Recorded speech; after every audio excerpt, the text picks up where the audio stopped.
If you're doing something right, you're going to have some haters. People are going to hate on you for it. Just realize that. Realize that and internalize that, because not everybody wants to see you succeed.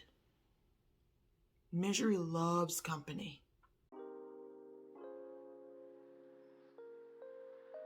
Hey y'all, welcome to my channel. My name's Michelle and I make videos about life, what I've learned, all kinds of fun stuff. So if you end up liking this, go ahead and like and subscribe. But today we're talking about New Year's resolutions and why they never work.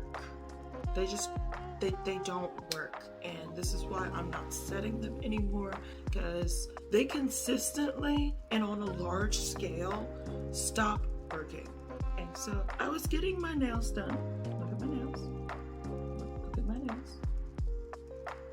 I love them so much. But I was getting my nails done and they have this TV, and the news was showing how the Mardi Gras flag was being raised, and it's the start of Mardi Gras season, and there was a line out the door of this donut shop. This long line of people waiting to get king cakes. And I was thinking, how many of those people have their New Year's resolution to lose weight, and then it's Mardi Gras season, it's time to eat sugary king cake and indulge and party and all kinds of other stuff. And this is exactly why New Year's resolutions don't work. It's because life keeps going.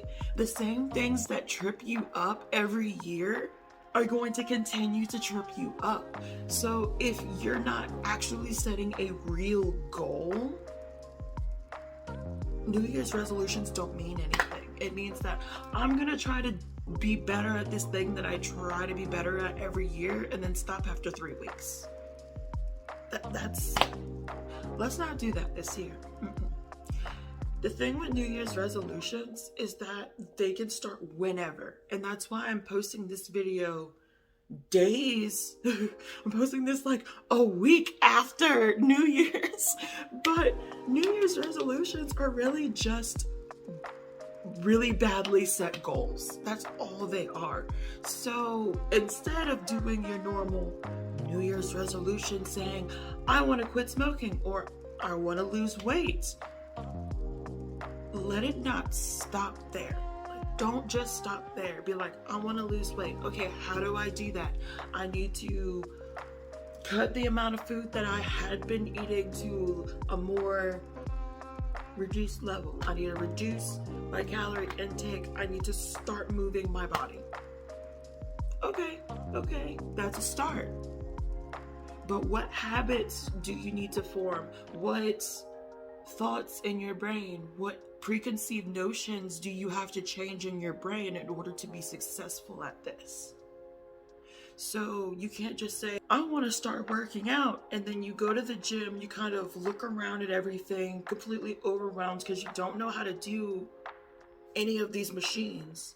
Or you hop on a treadmill because that's the easiest machine to work in the gym, but you're going as fast as you can and your chest hurts and your lungs hurt and everything hurts.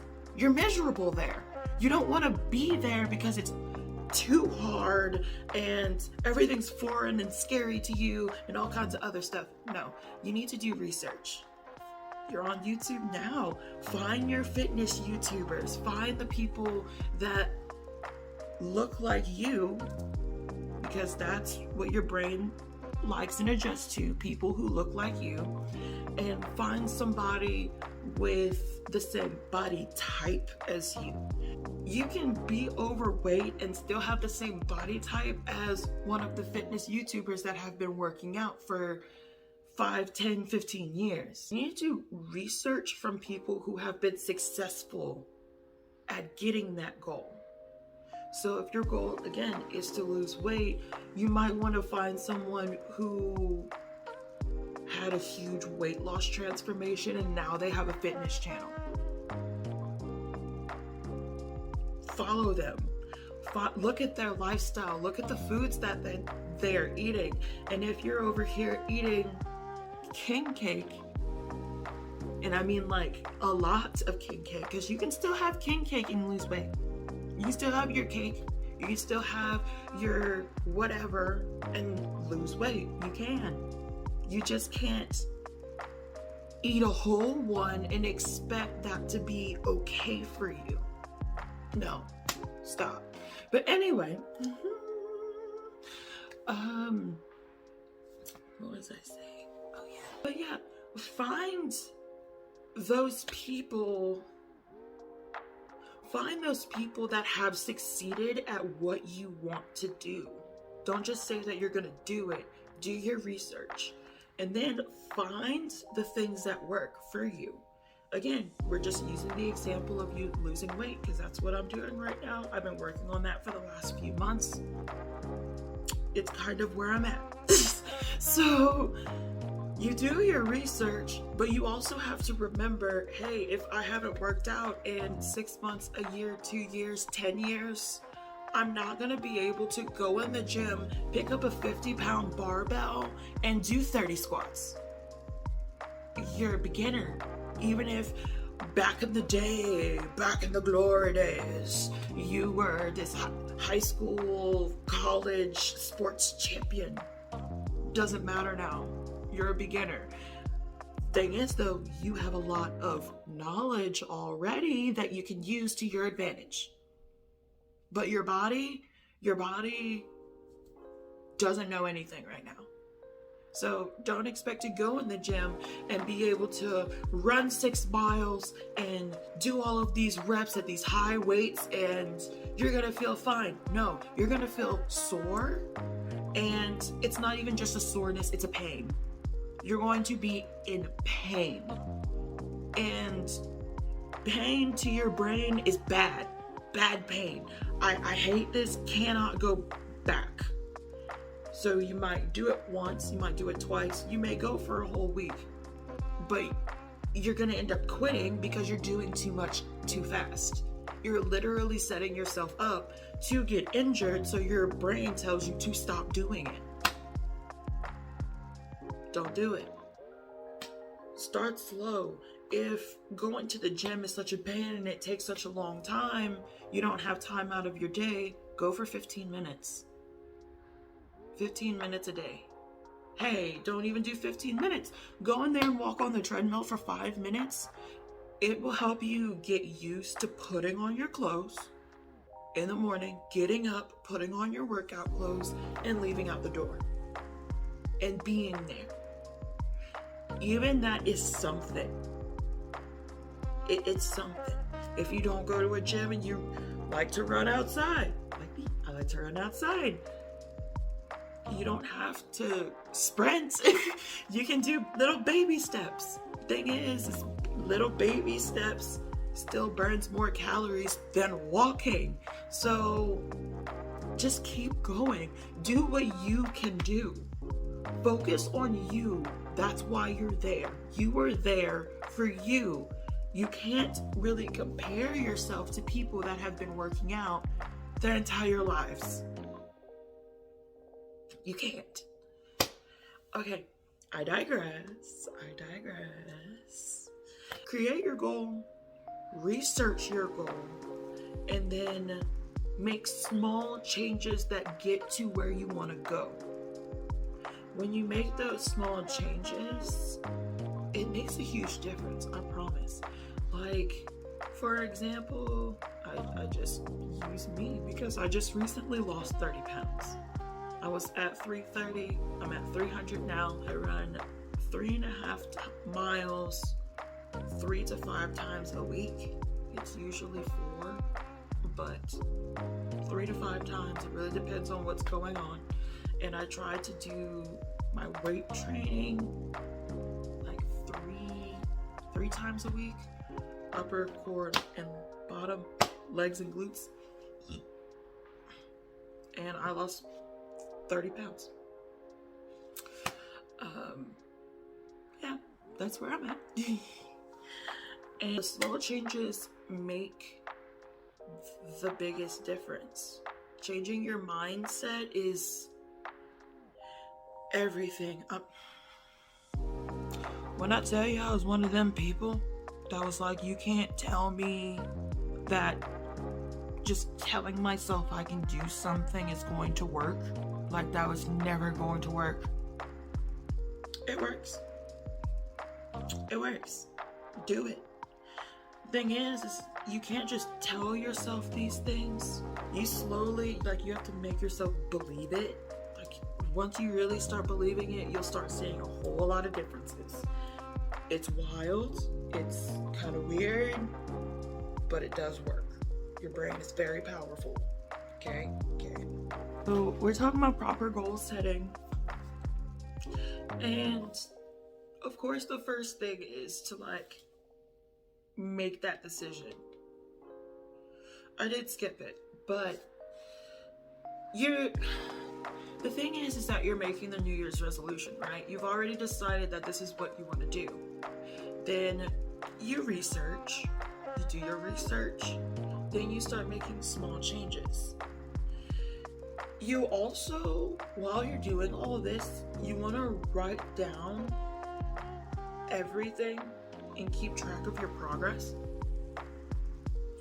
That way, whenever you're like, oh man, I don't look like I'm losing any weight, or I've been doing this for 3 weeks and I don't see any changes, I really, like, I don't understand.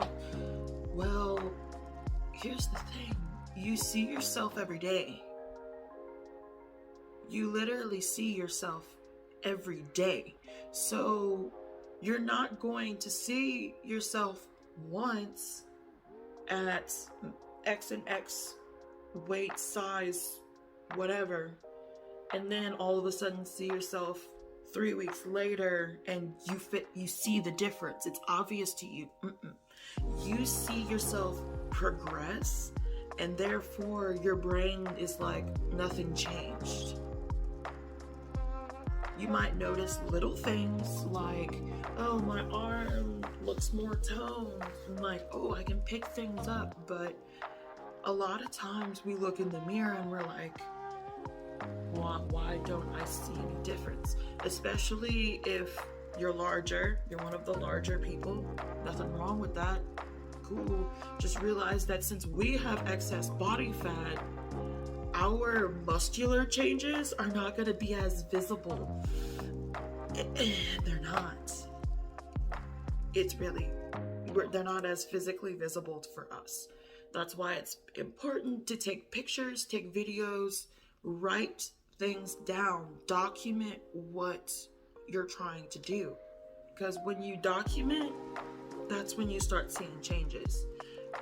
People like scales. Scales are okay temporarily. They're good for maybe the first month or two, weighing yourself like once a week. And then after that, just weigh yourself once a month. Just once a month. And I speak from the female perspective. I am a cis woman, and our bodies operate differently. They really do. So weighing ourselves every single day doesn't make sense, because our cycle passes, our weight fluctuates because of our hormones. I can go more into that in another video if you want. Comment below if you do. No problem. I like sharing my knowledge. That's why I started this channel. I want to share what I'm actively learning, what I have learned, my experiences. I'm here. Now, back to... I get off topic a lot, and that's okay.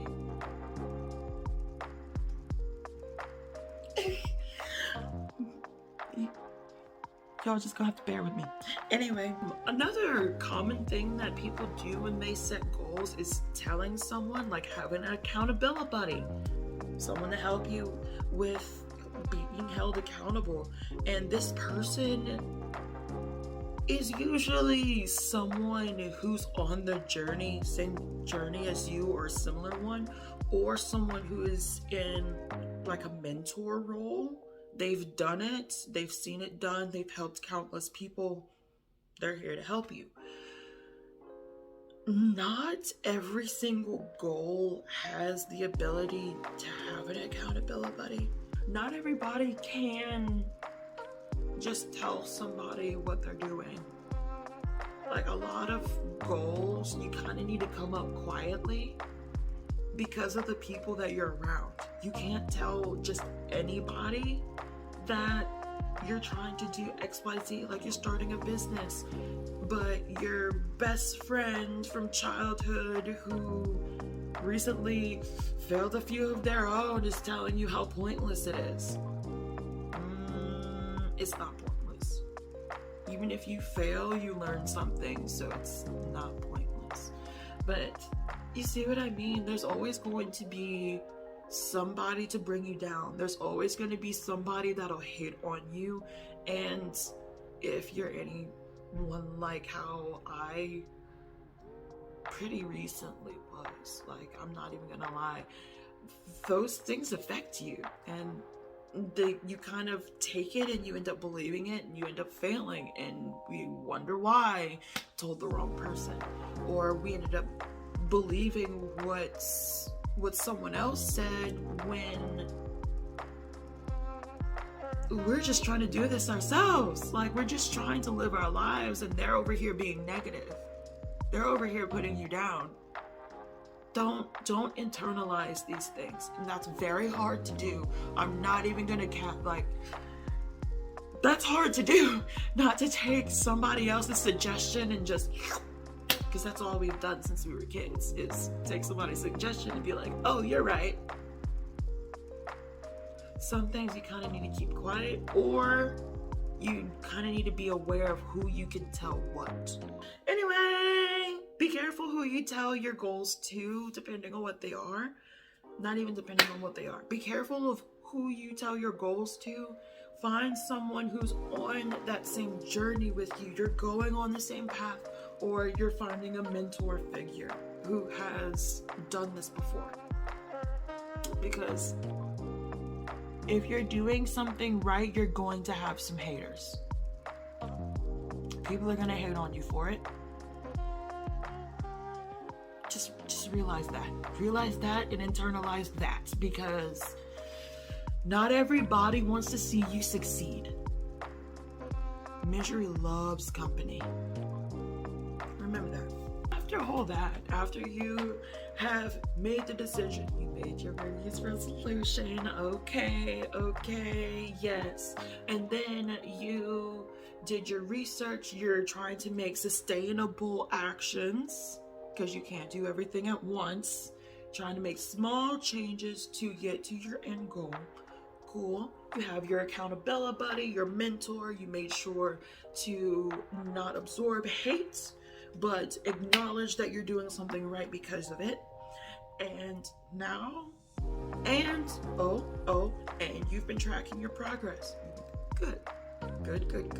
You're well on your way, and you might even feel different. And that's perfect. Now the only thing left is to keep going. Consistency is the key to life. And since I, for some reason, didn't catch that before, I'm really letting it sink in my brain for this fitness journey. Purely because this is how life works. If you're consistent, if you're persistent, you keep doing over and over and over and over and over, you're going to see results. It's like that for a lot of things. Studying, working, everything. Just be consistent. You need to continue to do what you're doing. Continue to track your progress. Continue going to the gym. Continue tracking your calories. You're trying to start a business. You need to be working on your business consistently. Constantly making improvements. Constantly doing changes. Constantly updating. Constantly doing all of it. You need to keep going. And you need to do it for longer than 3 weeks. Like, they say it takes 21 days to form a habit. Maybe to form a habit after you've already broken the old one or broken the mindset that was holding you back. What I've noticed is I had to break those preconceived notions, and I had to break it all while I was doing it. So if your mindset didn't change, it does not matter. You formed a habit improperly. The thing that will undo it is your mindset. So if you start running for some reason and you're just like, oh my goodness, running is hard, running hurts, running is painful, and then you start running and you're running full speed and you're trying to run a mile, it's going to be hard, it's going to hurt, and it's going to be almost impossible for someone that's over 300 pounds, for example. And you're going to want to quit. You have to go slow. You have to go slow. Make small changes. You need to tell yourself that you can do it. Need to tell yourself that it feels like you're flying. You need to tell yourself that this is your happy place. The gym is my happy place. And I did this for so long. I did that for like a month and a half. And guess what? The gym is my happy place now. It actually is now. And last but definitely not least, and I know all of these are important. They really are all important in their own way, but maybe the most important part of this is to celebrate what you have accomplished. Because yes, your goal may be to lose 100 pounds, but if you don't celebrate losing 25, the rest of it's going to be like, well, we're still doing this. We've been doing this for months. You might not want to continue. You might continue because you can do it. But for a lot of people need, I don't want to say recognition, but recognition. And it doesn't have to be external. It doesn't have to come from other people. Like, I post my progress on Facebook so other people can start their journey, not to get validation. But some people do need that, and there's nothing wrong with that. There's nothing wrong with needing attention or wanting attention or needing validation or anything. But the most important thing is that you're giving it to yourself first. Celebrate what you have done. If you got out of bed and did a single jumping jack when you didn't feel like doing anything at all, then you did everything. You could have done nothing, but you did that. And that's infinitely more than what you would have done otherwise. And you need to tell yourself, good job. You need to pat yourself on the back for doing those things, because that is difficult. Those are the small changes that make the big difference. Because eventually you're going to be like, I don't feel good. I don't want to. When I say I don't feel good, I don't mean sick. I mean, like, I don't want to get up out of bed today. I just want to lay in bed all day. That's all I want to do. And then it's like, whatever. I already know that I'm going to feel better if I go work out. So I'm going to get up and go work out. And all of a sudden you're up and getting dressed and going to the gym when you were feeling like complete garbage. Something that you might not have done 6 months ago. You deserve it. You put in the work. You changed your mindset. You made the decision to do this. You wrote it down. You did the research. You formed the habits. You got rid of the negative preconceived notions. You were consistent. So you need to celebrate yourself because you're the one that did it. And that goes into self-love. Another thing you're going to want to remember, get up after falling. You're limiting your calorie intake for the sake of cutting, for the sake of losing body fat. Okay? And you messed up for one meal A lot of people will just give up after that when, why? Do not give up after one mistake. No, that's not a mistake. You're living your life. You're literally living your life. Stop being so hard on yourself for these things. And you feel bad and you feel like you threw all of your progress out the window. You didn't. I promise you, you didn't. You really didn't. Just believe me. Believe me when I say you didn't. And you might step on the scale, and that's another thing that people don't realize. You may have eaten one bad meal, but if it was calorically dense and it was full of bread and pasta and other things that make you bloat, then when you hop on the scale, you're 5 pounds heavier. Not from the food, but because of the water retention. And it makes you think that you gained all this body fat. You didn't gain that body fat. You're just bloated. And that's another reason why the scale is not a good, well-rounded tool for measuring weight loss. Because you can be losing body fat, but not lose any weight. Because you're retaining water, you're gaining muscle. There's all kinds of things of why the scale doesn't move, especially for women. Again, we're on a cycle. The closer you get to your period, the more likely you're gonna bloat. At the end of the luteal phase, that's when the hormone shifts start happening. When you're on your period, you're gonna weigh a little bit more. Just a little bit. Oh, unless you're like me and you want to see, oh, well, let me see what my body's doing right now. Like, okay, I ate this bad meal yesterday, or yesterday was Thanksgiving, yesterday was Christmas, yesterday was New Year's Eve. I want to see what my body did while I was eating all this food, drinking all this alcohol, not really paying attention to what I'm consuming. I want to know what my body did. Where am I at right now? If your mindset isn't in that positive direction like that, do not hop on that scale. Just don't. Don't do it. Don't do it. Because all you're going to do is feel bad, and then you're going to have a negative process or negative thinking towards that scale, towards what that number means. You need to just start measuring your body. Just measure. Stay away from that scale except for like maybe once or twice a month, just so you see where you're at.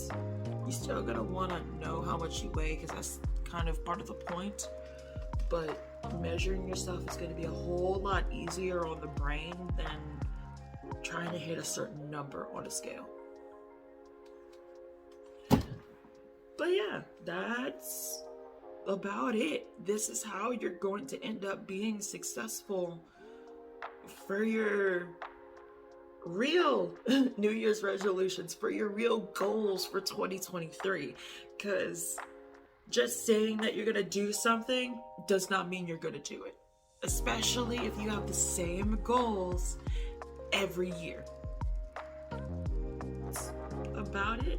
Again, if you like this video, please give me a like and subscribe. Hit the notification bell for when I post my next video. It's likely going to be next week. Peace.